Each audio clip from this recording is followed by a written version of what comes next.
কেউ বলছেন রবিবার, তো কেউ বলছেন সোমবার। আসলে কবে পালন করা উচিত 2025 সালের সরস্বতী পুজো?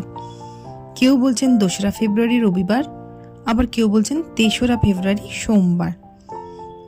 বিনিমাধবশীলের পঞ্জিকা অনুযায়ী কোন সময়কে শুভ বলে ধরা হয়েছে? নমস্কার, কৃষ্ণলীলা চ্যানেলে আর একটি নতুন ভিডিওতে আপনাদের সকলকে স্বাগত জানাই। আশা করি আপনারা সকলেই ভালো আছেন। জানুয়ারি মাস তো পড়েই গেছে, আর সামনেই আসতে চলেছে ফেব্রুয়ারি মাস, আমাদের বাগদেবী আরাধনা করার মাস। তাই আমরা সকলেই খুব চিন্তিত। বাড়িতে যাদের বাচ্চা কাচ্চা আছে, পড়াশোনা করে, বা অনেকের হয়তো পড়াশোনা শেষ হয়ে গেছে, তারাও কিন্তু বাগদেবীর আরাধনা করে থাকি আমরা।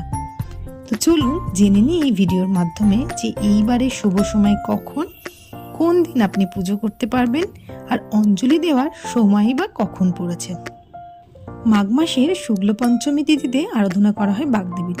চলতি বছর অর্থাৎ 2025 সালে সরস্বতী পুজো পড়েছে 3রা ফেব্রুয়ারি সোমবার।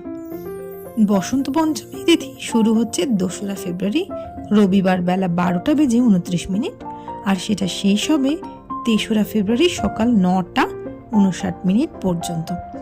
তাই চাইলেই আপনারা 2রা ফেব্রুয়ারি পুজো করতে পারেন, আবার 3রা ফেব্রুয়ারিও করতে পারেন। কিন্তু পূর্বাহ্ন যেহেতু 2রা ফেব্রুয়ারি আমরা প্রাপ্ত করছি, তাই 2 তারিখ পুজো করাটাই শ্রেয়। 2025 সালে সরস্বতী পুজোর পুষ্পাঞ্জলি দেওয়ার সময় হলো 12টা 29 মিনিট থেকে 3 তারিখ 9টা 50 মিনিট পর্যন্ত। এর মধ্যেই ভালো সময় বলে গণ্য করা হয়। যারা সকাল সকাল পুজো দিয়ে নিতে চান, তারা কিন্তু 3 তারিখ পুজোটা করেই নিতে পারেন। মা সরস্বতীর কৃপায় সবাই ভালো থাকুন, সুস্থ থাকুন, আর আশা করি যদি উপকৃত হন তাহলে জয় মা সরস্বতী কমেন্টে লিখে চ্যানেলটি সাবস্ক্রাইব করতে কিন্তু একদমই ভুলবেন না। নমস্কার।